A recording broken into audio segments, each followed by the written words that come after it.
One of the most insightful things that I read from Ibn al-Qayyim rahimahullah, and though it's talking about al-qatl, it's talking about murder, is really interesting. He said that the first murder was one person killing another for a personal reason.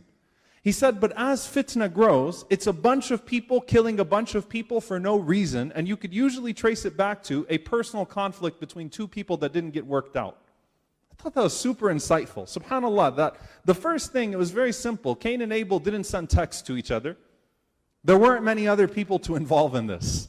It was two people, one person, overtaken by the disease of hasad, envy, and he goes and kills another person.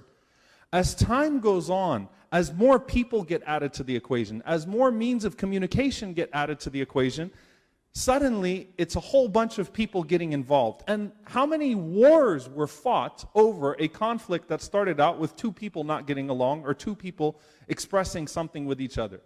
And then you got all the foot soldiers, and they're killing each other, and they don't know why they're killing each other. Neither the person killing nor the person being killed has any idea what this is really all about. Transfer that from qatl, from murder, to everything else. So how many times have you seen threads go right, where people start to comment, and things actually get solved and get put back together? Then the likelihood of it in a personal communication between two people, if it stays written, it's most likely going to end nasty. Then it gets reduced when you actually talk to each other, because you can at least hear someone's voice. And that should soften you up a little bit. And what's the difference between that and when two people actually sit with one another and they come to each other? The Prophet ﷺ said, you shake hands with someone and the sins start to fall from your hands. That from the very first, Assalamu alaikum, peace be unto you. Salam. Al-Muslimu man salima al-Muslimuna min lisanihi wa yadi. The Muslim is the one who people feel safe from his tongue and his hand. That you have peace from my side. You're only going to get peace from me. You sit down, you shake hands, the sins fall from your hands.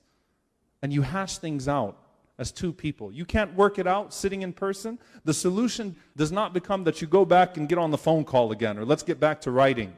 No, the solution comes, bring a third person in there who can make things better.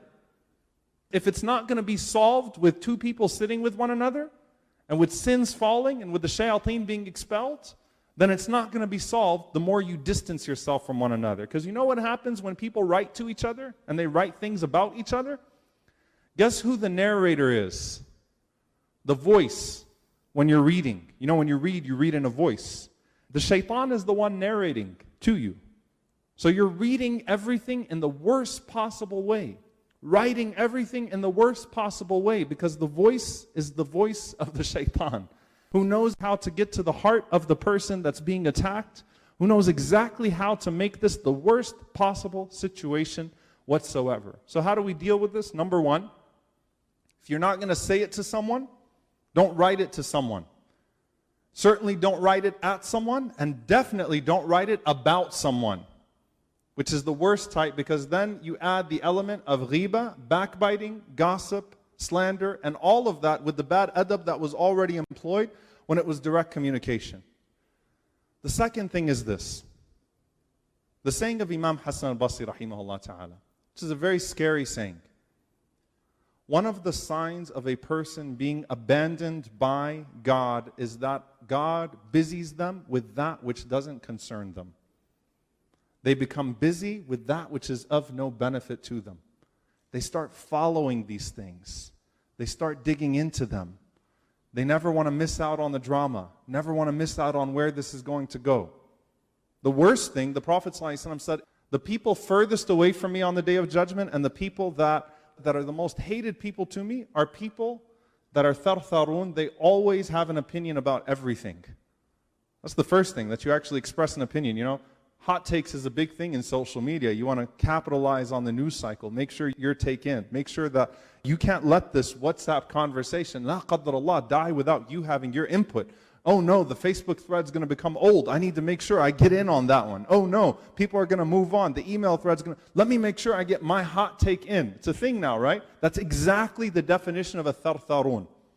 Imam al-Nawawi rahimahullah said, a person who has an opinion about everything, whether it benefits him or not, whether he's qualified to express opinion on it or not, and whether he's checked his heart and whether he has an interest in it or not.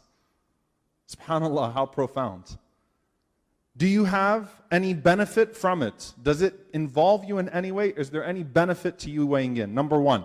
Number two, are you even qualified to offer an opinion on this? Do you know enough to offer an opinion on this? Either about the area being discussed or the particular situation. Do you have any idea what you're talking about? Number two.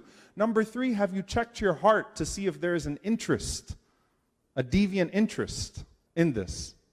Because social media is echo chambers, tribes. So your guy is always right and their guy is always wrong. And so you will always spin everything to make sure that everyone knows your guy is right and their guy is wrong. Have you checked your heart with it first? So a thartharun, the one who actually weighs in on it,